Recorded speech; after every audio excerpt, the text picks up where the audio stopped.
പത്തനംതിട്ട ചിറ്റാർ വയ്യാറ്റുപുഴ ഹൈസ്കൂളിൽ SFI membership വിതരണ പരിപാടി നടത്താൻ നിശ്ചയിച്ചതായി ആരോപണം. പ്രവൃത്തി ദിവസം സ്കൂളിൽ മെമ്പർഷിപ്പ് ക്യാമ്പയിൻ ഉദ്ഘാടനം നടത്താൻ ശ്രമിച്ചുവെന്നാണ് ആക്ഷേപം. വിവാദമായപ്പോൾ പരിപാടി മാറ്റിവെച്ചു. ശ്രീകുമാരൻ പത്തനംതിട്ടയിൽ നിന്ന് കൂടുതൽ വിവരങ്ങളുമായി ചേരുന്നു. ശ്രീത്ത്, എന്താണ് വിവരങ്ങൾ? ഇന്നലെയാണ് സംഭവം. പക്ഷേ SFI വിശദീകരിക്കുന്നത് പ്രിൻസിപ്പാളിന്റെ അടക്കം അനുമതി ഇക്കാര്യത്തിൽ ഉണ്ടായിരുന്നു എന്നാണ്. SFIയുടെ സംസ്ഥാന നേതാക്കൾ തന്നെ വന്ന് അവിടെ ഉദ്ഘാടനം നടത്താൻ, മെമ്പർഷിപ്പ് ക്യാമ്പയിന്റെ ഉദ്ഘാടനം നടത്താൻ തീരുമാനിച്ചിരുന്നുവെന്ന് SFI ജില്ലാ സെക്രട്ടറി KS അമൽ തന്നെ പറയുന്നുണ്ട്. അതിന് പക്ഷേ പ്രിൻസിപ്പാളിന്റെ അനുവാദം ഉണ്ടായിരുന്നു. എയ്ഡഡ് സ്കൂളാണത്.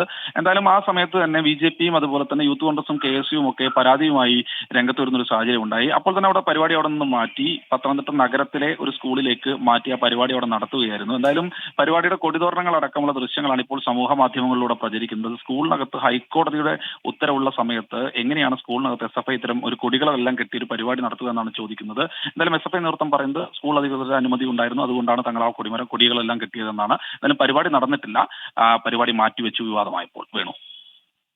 ശ്രീകുമാരനാണ് പത്തനംതിട്ടയിൽ നിന്നും വിവരങ്ങൾ നൽകിയത്.